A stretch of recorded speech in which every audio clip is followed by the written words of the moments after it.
എന്റെ പേര് Safwan. Section 425 section 427 plus PDPP അദ്ദേഹം ചെയ്ത ഒഫൻസ് ആണ്. എന്നിട്ട് അദ്ദേഹം തെറ്റ് ചെയ്തിട്ടില്ല എന്ന് കോടതി പറഞ്ഞു. അദ്ദേഹത്തിനെതിരെ നിയമ നടപടി സ്വീകരിക്കേണ്ട ഉദ്യോഗസ്ഥന്മാർ കണ്ടശങ്കർ വള്ളംകളിയാണ് പോയത്. ഞാൻ ടീച്ചറോട് ഇതിനെ കുറിച്ച് സംസാരിച്ചപ്പോ അന്ന് അവിടുന്ന് പറഞ്ഞ ആരെങ്കിലും ഇവനൊരു ഒലക്കെടുത്ത് കൊടുക്കുക. സ്കൂൾ എന്ന് പറയുന്ന ഒരു സമ്പ്രദായത്തോട് ഞാൻ ഒട്ടും താല്പര്യത്തോടെ ഞാൻ പോയിട്ടില്ല. വിദ്യാഭ്യാസ മന്ത്രിനെ പറ്റി ഒരു നെഗറ്റീവ് ഒക്കെ പറഞ്ഞായിരുന്നു. ഈ എഡ്യൂക്കേഷൻ സിസ്റ്റം കോർഡിനേറ്റ് ചെയ്യുന്നത് വിദ്യാഭ്യാസം ഇല്ലാത്തവരാണ്. കമ്മി വന്നിട്ട് എന്നെ ഭീഷണിപ്പെടുത്തി.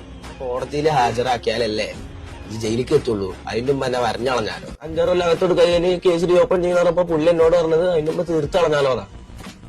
ഞാൻ പറഞ്ഞു പുള്ളിനോട് ഇങ്ങളീ പോണ പോക്കിലും ലോറിയുടെ അടിപ്പെട്ടാ തീർന്നു. ഞാൻ പറഞ്ഞത് അവർ രോമത്തിനോട് കൊണ്ടിട്ടുണ്ട്. മരണം മുന്നിൽ കണ്ടുകൊണ്ട് ജീവിക്കുക എന്ന് പറഞ്ഞ ഒരിക്കലും പോസിബിൾ അല്ല. ആ കുട്ടീനെ കൊല്ലാൻ വേണ്ടി പുള്ളി വയറ് നിറച്ച് ഭക്ഷണം കൊടുത്തു. എന്നിട്ട് വയറ്റത്തേക്ക് ഇടിച്ചിട്ട് ചുമരുമൊക്കെ എറിഞ്ഞു. അങ്ങനെ ആ കുട്ടി ഭക്ഷണം തലച്ചോറ് കയറി മരിക്കരുത്. ഈ ടൈമിൽ മീഡിയ എന്താ റിപ്പോർട്ട് ചെയ്ത്? ഈ ടൈമിൽ മീഡിയക്ക് റിപ്പോർട്ട് ചെയ്യാൻ എന്താ വേണ്ടത്? പെണ്ണ് കേസ് വേണം. ഏതെങ്കിലും പെണ്ണുങ്ങൾക്ക് ആരെങ്കിലും മെസ്സേജ് അയച്ചത് വേണം.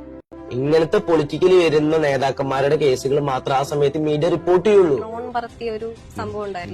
ഒരാളുടെ സ്വകാര്യതയിലേക്ക് ഒളിഞ്ഞു നോക്കുക എന്ന് പറയുന്നത് അവർക്കോളം നീചമായ ഒരു പ്രവൃത്തി ഇല്ല. അവരെയൊക്കെ വലിയ നാരികൾ വേറെ ഇല്ല. സ്ത്രീക്ക് നൽകുന്ന അവകാശം പുരുഷന് നൽകുന്നില്ല. ഇവിടെ ജനാധിപത്യമായ ഒരു ഭരണഘടന നിലകൊള്ളുന്നുണ്ട്.